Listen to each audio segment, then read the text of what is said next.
Pertsagatik berriro hemen plataforma osasun publikoaren defentsan hemen gaude.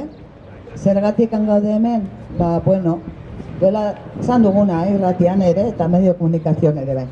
Duela denbora gutxi izan dugu lesioak eta partido guztiak eta batez ere PNV, PSOEk son Eusko Jaurlaritza konpontzen dutena, esan digutela haientzako osasungintza oso importantea zela. Konpontuko zutela denak eta egingo dutela oso ondo.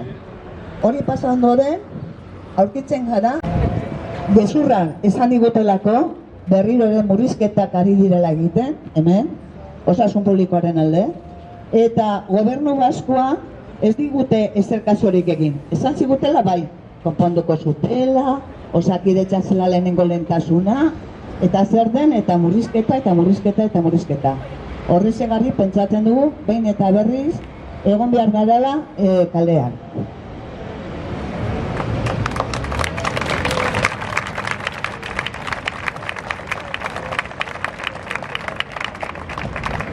Eskerrik asko etorri izaten da noi, oso garrantzitsua zen gaur etortzea. Eskerrik asko Kontxi, hau organizatzearen, topakuei beak organizatu dute elkarte erratze hau, guk bakarrik gauden babesa emateko, hori argi geratu da bila, bale?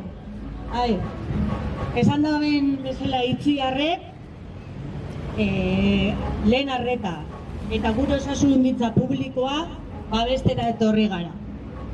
Udara honetan, itxiera eta murrizketa asko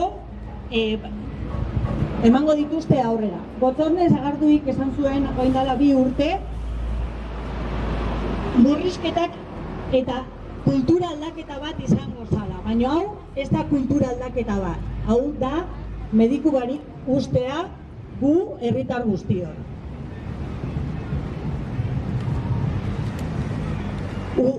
Udaran, beraiek dioten bezala,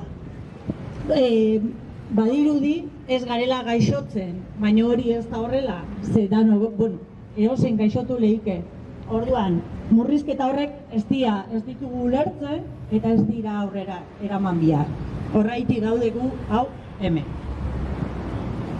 Medikuak, ikusten duzuen bezala lehen arretan, edo etengabeko arretan, medikuak gero eta gehiago joaten dire espezialitateak betetzera. Ze beren lana oso gogorra da eta ez dute betetzen beraien baldintza egokiekin. Berdina gertatzen da erizainekin eta administratzaile langile. Aurrera ematen ari diren murrizketak ez da bakarrik Udaran. Zeia osasun zentruetan, bai Zestuan, bai Zumaian, bai Bermeon, bai Ondarroan, bai Lasarten, bai Tolosan, bai Bidasoan, dare mediku bari. Zilengaren 4 mediku, oain dare 2 edo 1 eta erdi. Eta oain Udaran ez die, igual ez da bate egongo. Joango gara eta erizainak egongo dira, atenditzen gaituzte. Eta bestela itxoin biako, urriak edo azaroak, edo medikun bat egon arte edo topo egin arte.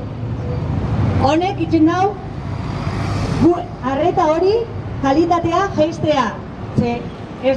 Ezin da, ez badago eskulanik edo profesionalik ez badago, ezin da aurrera eraman atentzio edo arreta egokia. Horreitxik herritarrok gare gaur hemen topak deitzuta esateko ez garela geratuko.